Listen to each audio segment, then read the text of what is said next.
Welcome to the haunted halls of ancient Rome, where power corrupted absolutely, where virtue was more precious than gold, and where one woman's tragic sacrifice would topple an empire and birth a republic. This is the story of Lucretia, a name that has echoed through 25 centuries of history, art, and literature. Her tale is one of unimaginable violation, devastating revenge, and political revolution that changed the course of Western civilization forever. But this isn't just another dusty historical account. This is the story of how a single act of violence against one woman became the catalyst for the most significant political transformation in ancient history. It's a story that Shakespeare immortalized in verse, that Renaissance masters painted with haunting beauty, and that modern scholars still debate with passionate intensity. Most importantly, it's a story that reveals the terrifying cost of absolute power and the price some are willing to pay for honor and justice. You see, Lucretia wasn't just any Roman woman. She was the embodiment of everything Roman society claimed to value. Chaste, virtuous, devoted to her husband and family. She represented the moral ideals that held Roman civilization together. But when the king's son decided that her virtue meant nothing compared to his desires, when he chose to violate not just her body but everything she represented, he unknowingly signed the death warrant of the Roman monarchy itself. What makes this story even more compelling is that we're not entirely sure it actually happened. The historical record is frustratingly incomplete. The Gauls destroyed most Roman records in 390 BCE, leaving us with accounts written centuries after the supposed events. Yet whether Lucretia was a real woman or a powerful legend, created to explain the fall of kings, her story captured something fundamental about Roman values, about the nature of tyranny, and about the terrible consequences of unchecked power. Picture Rome in 509 BCE. This wasn't the mighty empire that would later conquer the Mediterranean world. This was a city-state ruled by kings, specifically by Lucius Tarquinius Superbus, known to history as Tarquin the Proud. The name tells you everything you need to know about his character. Tarquin was the seventh and final king of Rome, a tyrant who ruled through fear, who ignored the Senate, who surrounded himself with armed guards, and who made legal decisions based on his own whims rather than Roman custom. Tarquin's reign was marked by oppression and violence. He refused to allow proper burial rites for his predecessor, Servius Tullius, whom he had murdered to seize power. He imprisoned, exiled, or executed anyone he suspected of disloyalty. He forced Roman citizens into brutal labor projects, making them dig sewers and ditches while he lived in luxury. The people of Rome were growing restless, resentful, ready for change. They just needed a spark to ignite their rebellion. That spark would come from an unexpected source, a drinking contest among young noblemen during a military campaign.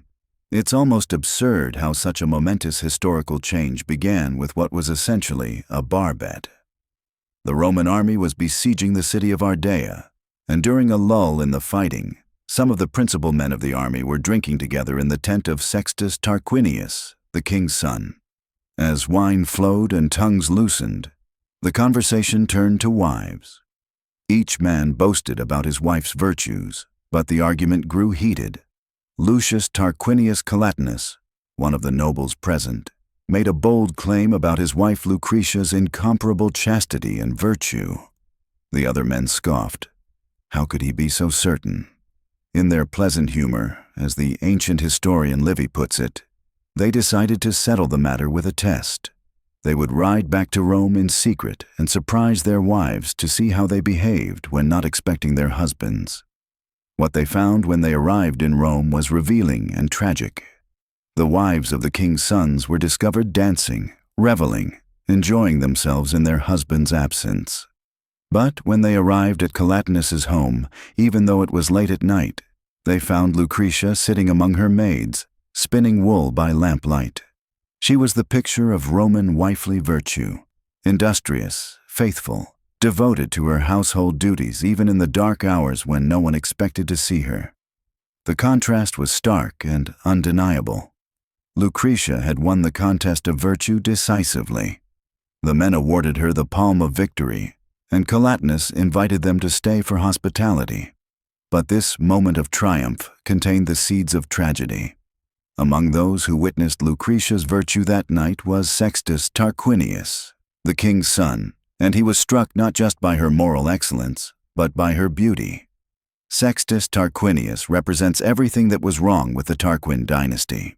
As the heir to the throne, he embodied the worst aspects of tyrannical power, entitled violent, contemptuous of law and morality. His character was the corruption and moral decay that had infected the royal family, making him a perfect symbol of everything that was rotten about the monarchy. But most importantly, he believed that his royal status granted him absolute power over the lives and bodies of Roman citizens. Several days after that fateful night, Sextus returned to Collatinus's home. Collatinus was away, still on military campaign, and according to Roman customs of hospitality, Sextus was welcomed and given lodging for the night. But this wasn't a social visit. This was a predator returning to claim his prey. What happened next has been told and retold for over 2,000 years, each generation finding new ways to understand and interpret the horror. In the dead of night, Sextus crept through the house to Lucretia's bedroom. He entered quietly, avoiding the slaves sleeping at her door, and approached her bed with a drawn sword. When Lucretia awoke to find the king's son standing over her with a weapon, she must have been terrified. But what Sextus said next revealed the calculating cruelty of his crime. He didn't just threaten her with death. He understood exactly how to exploit the values and fears of Roman society to achieve his evil purpose. Sextus offered Lucretia a choice that was no choice at all. He could kill her and claim she had died honorably, but he would also kill one of her male slaves, place their naked bodies together, and claim he had caught them in the act of adultery. The shame this would bring upon her family, the stain on her honor and her husband's name, would be unbearable.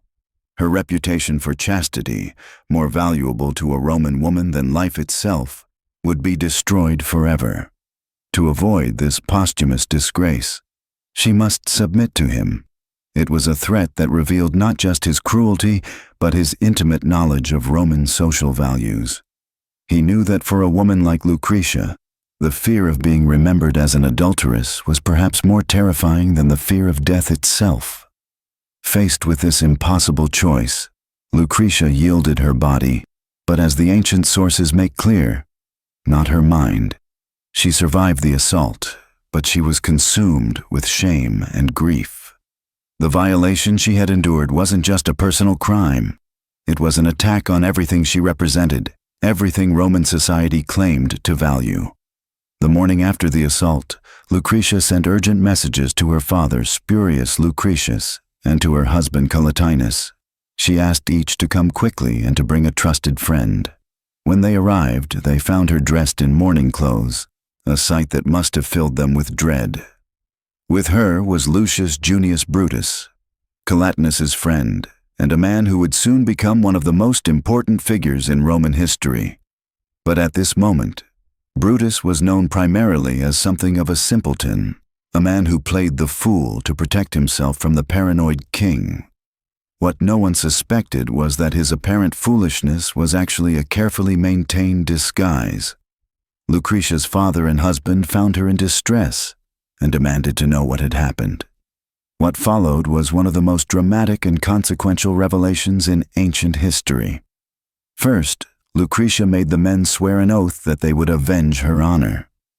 Only after securing this promise did she reveal what Sextus Tarquinius had done to her. She described the assault, the terrible choice she had been forced to make, and the shame that now consumed her. The men were horrified and immediately tried to comfort her. "It is the mind that sins, not the body," they told her. But Lucretia had made her decision. In words that have echoed through history, she declared, "Though I acquit myself of the sin, I do not absolve myself of the punishment." With that, she drew a dagger that she had concealed in her robes and stabbed herself in the heart. Her suicide was both an act of personal integrity and a political statement against tyranny. She had chosen death over a life she felt was dishonored, But she had also ensured that the truth of Sextus's crime would be known, and that justice would be sought. The men were devastated, but one of them was transformed. Lucius Junius Brutus, the supposed fool, suddenly revealed his true nature. He pulled the bloody dagger from Lucretia's chest and held it aloft, his mask of stupidity falling away to reveal a brilliant and determined revolutionary leader. Brutus's transformation is one of the most dramatic character revelations in ancient history. For years he had protected himself from Tarquin's paranoia by pretending to be harmless, even simple-minded.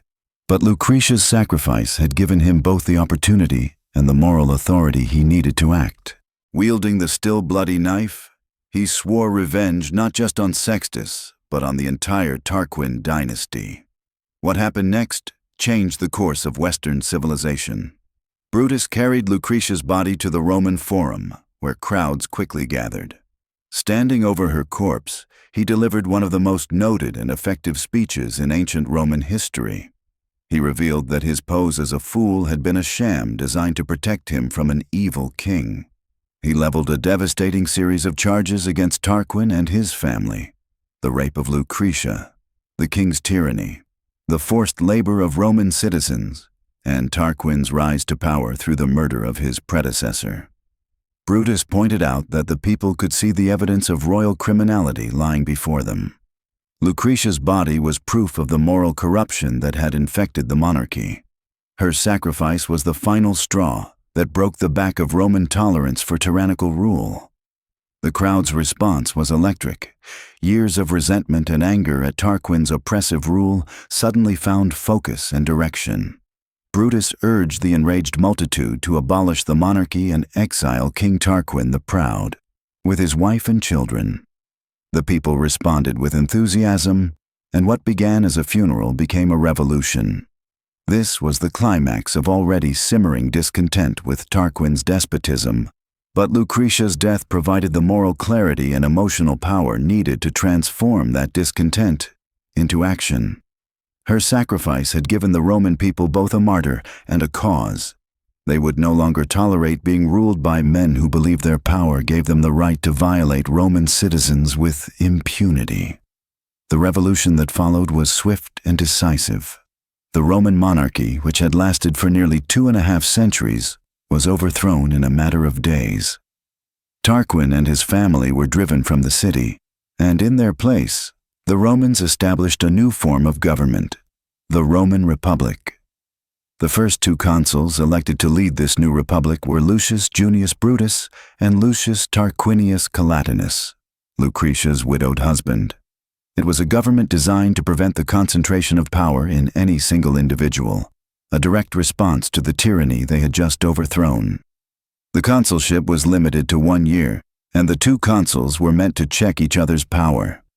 This moment in 509 BCE marked the beginning of the Roman Republic, which would become one of the most influential political systems in world history. For centuries, Romans remembered the fall of the Tarquin monarchy as the end of tyranny and the rebirth of their city as a free republic. The story of Lucretia became a foundational myth, representing the triumph of liberty over oppression and the importance of personal virtue in maintaining just government. But was it really history, or was it legend? The evidence for the historical existence of Lucretia and the specific details of her story is surprisingly thin.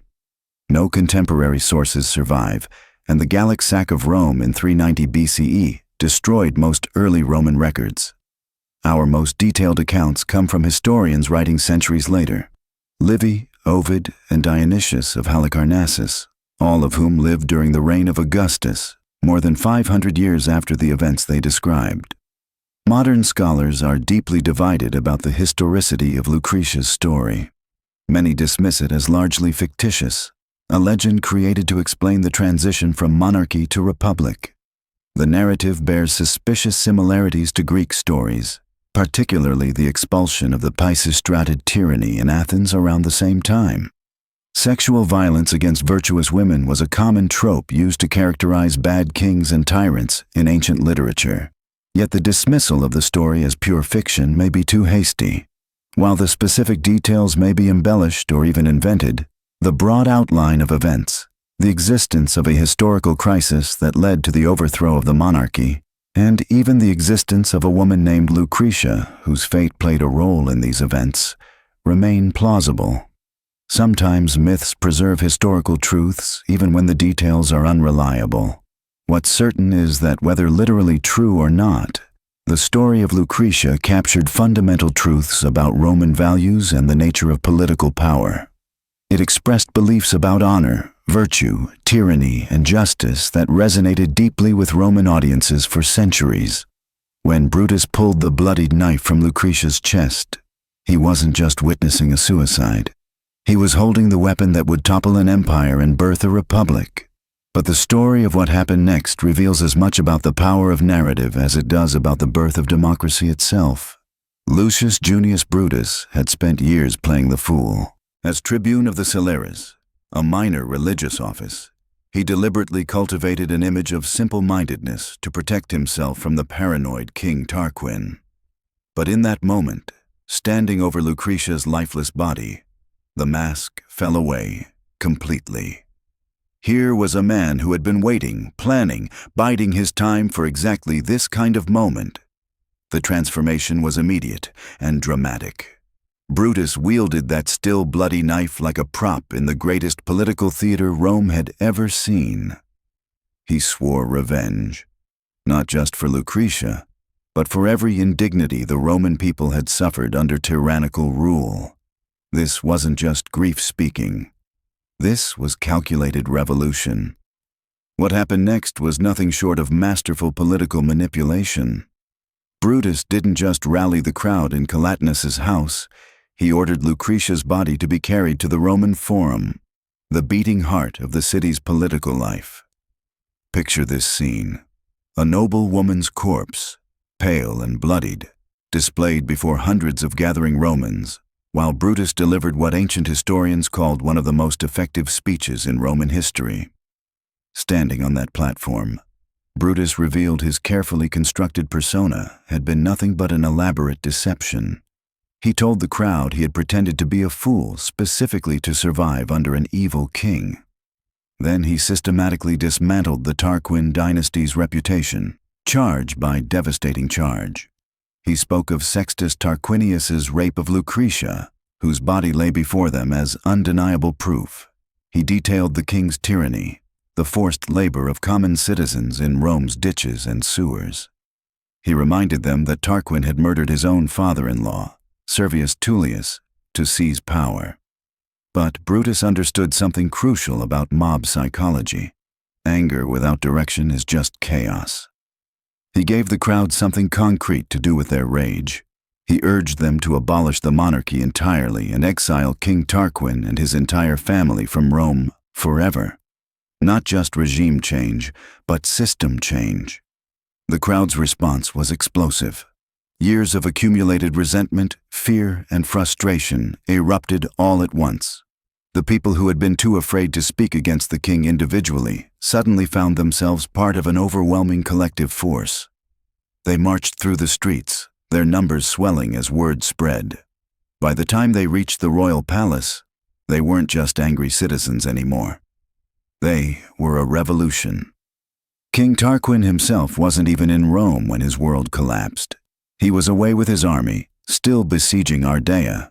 When news reached him that the people had risen, that his family was being hunted, that his reign was over, he must have realized the magnitude of his son's crime. One act of sexual violence had undone centuries of monarchical rule. The king tried to return with his forces, hoping to crush the rebellion through military might. But it was too late. The revolution had spread beyond Rome itself.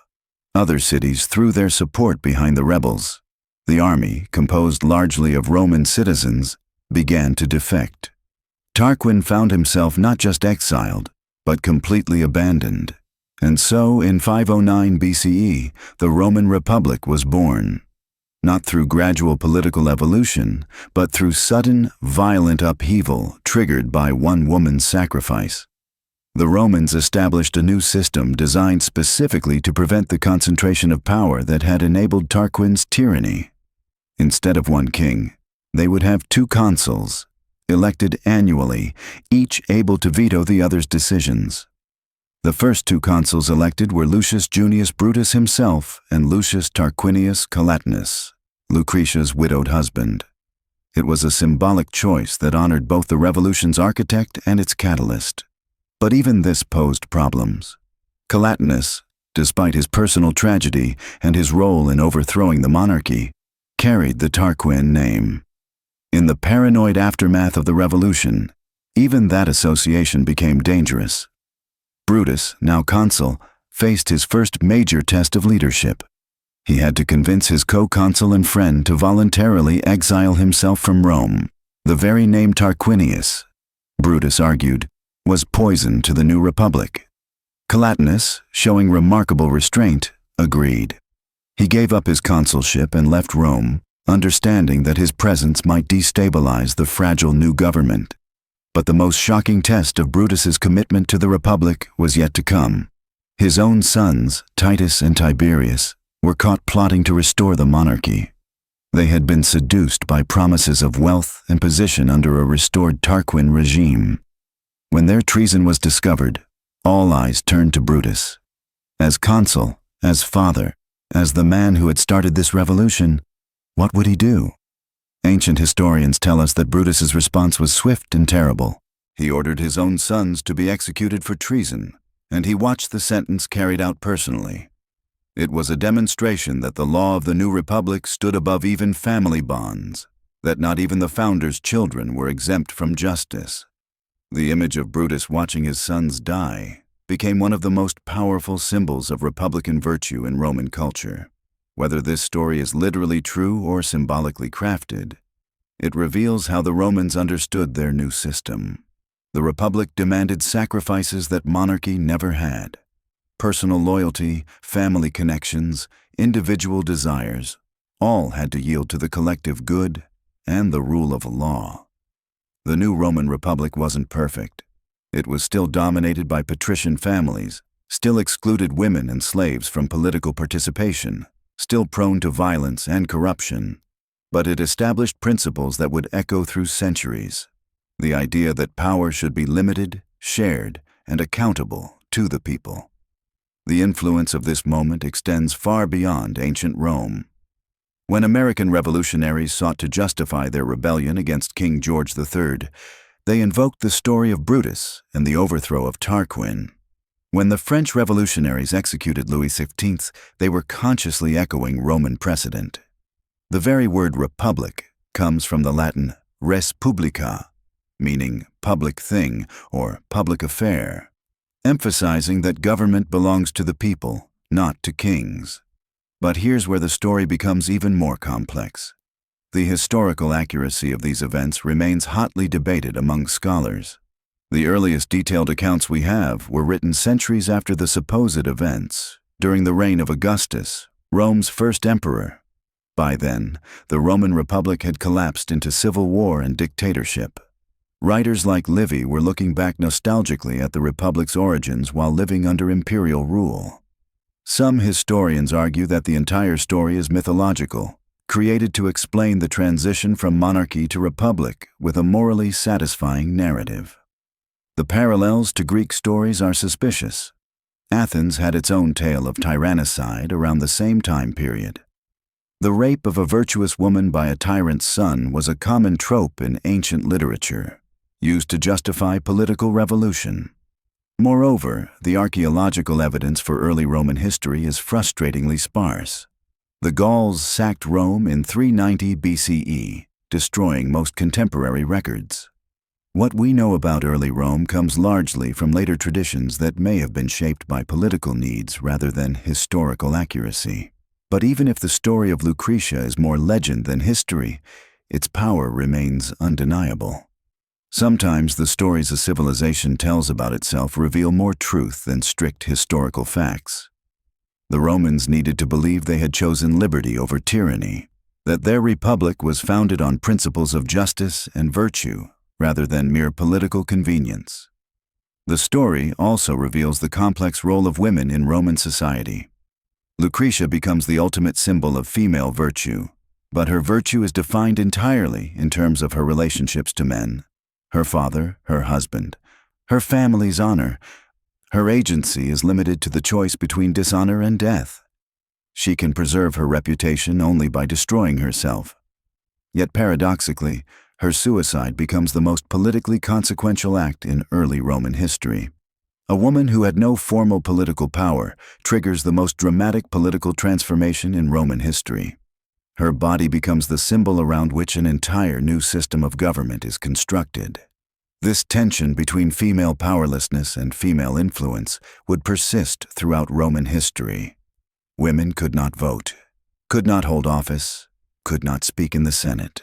But they could influence politics through their relationships with powerful men, through their control of household resources, through their symbolic importance as representatives of Roman virtue. The story of Lucretia also established a template for Roman thinking about honor, sacrifice, and political action. The idea that personal virtue must sometimes be defended through extreme measures, that individual sacrifice can serve the greater good, that dramatic gestures can catalyze political change, all became central to Roman political culture. This template would be invoked again and again throughout Roman history.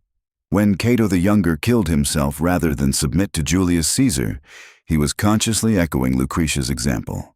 When Marcus Brutus assassinated Caesar, he was invoking his ancestors' precedent. The Roman Republic may have been born from Lucretia's blood, but it would die in blood too, as Romans continued to believe that dramatic violence could solve political problems.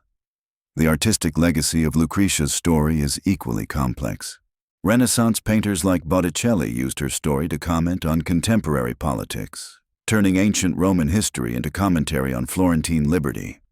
Shakespeare transformed her into a psychological study of guilt, shame, and moral complexity. Modern artists continue to grapple with the story's themes of sexual violence, political power, and female agency. What emerges from all these retellings is a story that refuses to stay safely in the past. Lucretia's tragedy speaks to ongoing questions about justice, power, and the cost of political change. Her story asks uncomfortable questions about how societies respond to sexual violence, about whether individual sacrifice can truly serve collective good, about the relationship between personal honor and political action. The Roman Republic that emerged from Lucretia's death would endure for nearly 5 centuries, expanding across the Mediterranean, developing complex legal and political systems, producing literature and philosophy that still influences us today. But it would also be plagued by civil wars, corrupted by wealth and power, ultimately collapsing into the very imperial system it had been created to prevent. Perhaps that's the ultimate lesson of Lucretia's story. Revolutionary moments can create new possibilities, can overturn systems that seem permanent, can transform how entire civilizations understand power and justice, but they cannot guarantee that those transformations will endure. The price of liberty, as later generations would say, is eternal vigilance. The republic born from Lucretia's sacrifice had to be constantly defended, constantly renewed, constantly chosen by each generation. And in the end, when the Romans stopped choosing the republic, when they became tired of its demands and complications, when they preferred the simple authority of emperors to the messy compromises of democratic government, the republic died. Not dramatically, like Lucretia herself, but gradually, quietly, almost imperceptibly. The woman whose death had created the Roman Republic became, in the end, a reminder that even the most dramatic sacrifices cannot guarantee permanent political change. But her story endures, challenging each generation to ask, what are we willing to sacrifice for justice? What price are we willing to pay for liberty? And when the moment comes, will we have the courage to choose principle over convenience, the common good over personal safety, the difficult path of freedom over the easy path of submission? The story of Lucretia stands as one of history's most tragic yet pivotal moments, where personal devastation became the catalyst for revolutionary change. Her rape by Tarquin's son and her subsequent suicide exposed the corrupt tyranny of Rome's monarchy, ultimately sparking the rebellion that would birth the Roman Republic. While we may never know if Lucretia truly existed, or if she was a powerful symbol created by later historians, her impact on Western civilization remains undeniable. From ancient Rome to modern movements for justice, Lucretia's story continues to remind us that sometimes the most profound transformations arise from the darkest moments in human experience.